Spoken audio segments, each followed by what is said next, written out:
Hi again guys, and welcome back to another speed build, which of course is more than just speed. It's top speed, it's handling, and it's acceleration as well, with a little bit of driftability usually in there by default. And what better way to get back into these tunes after quite a while of not doing any for Horizon 4 than with one of my favourite cars that they've actually brought back, which was only featured as standard in one other Forza game, and that was the first Horizon game. And that is of course the Maserati MC12 Corsa, or the MC12 Corsa, depending on what you want to call it.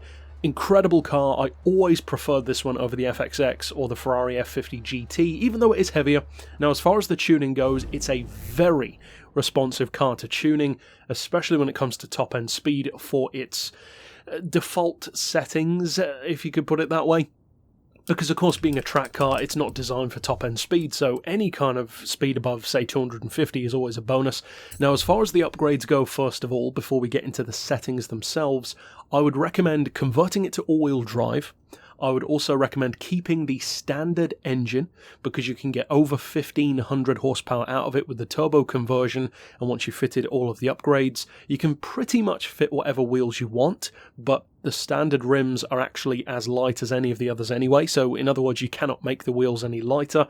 I've swapped them to these red line rims that you can see, which I just like the look of, so you don't have to do that if you don't want to. And incidentally, if you don't even want to do the tune yourself, you can grab this straight from my storefront anyway. So just use the keywords down in the description, or just search up my gamer tag, and you should be able to find it pretty easily. So as far as the benchmark goes, as you can see, it is rapid.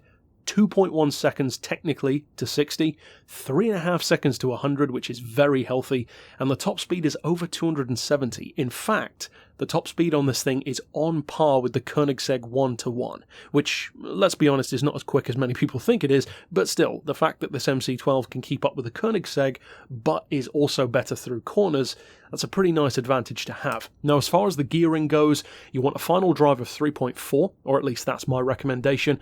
Then for the individual gears, we've got 2.9, 2, 1.5, 1.18, 0.96 and 0.76. Then for the anti-roll, I actually have got a little bit of camber, and that's primarily because it is a hardcore track car, and that just helps with the turn-in. Basically, it makes it that much sharper, especially with all-wheel drive, because all-wheel drive is great for launch, but it can easily be much heavier than you want it to be through corners.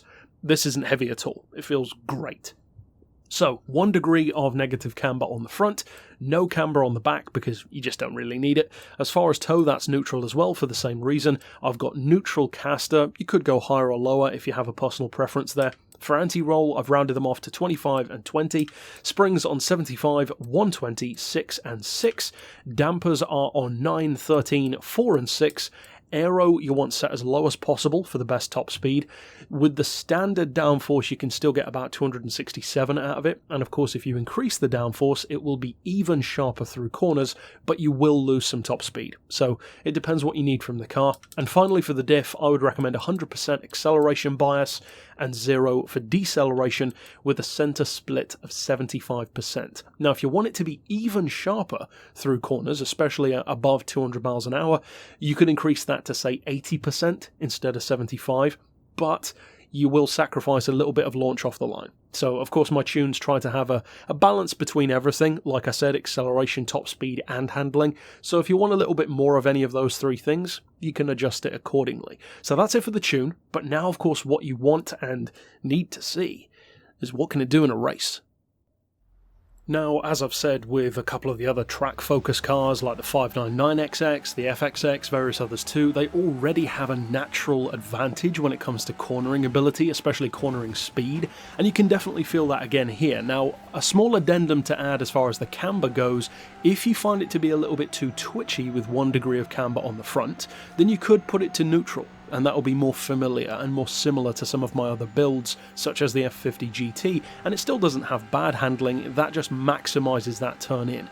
So if you haven't already checked out my tune for the road-going MC12, you can click on screen and do that, and of course you can check out all of my other Horizon 4 tunes, either in the playlist here on screen or by checking out my storefront in the game, and there are literally hundreds of tunes to get. But that's it for this tune overall. Of course, I'll see you next time, and for now, as always, thanks for watching.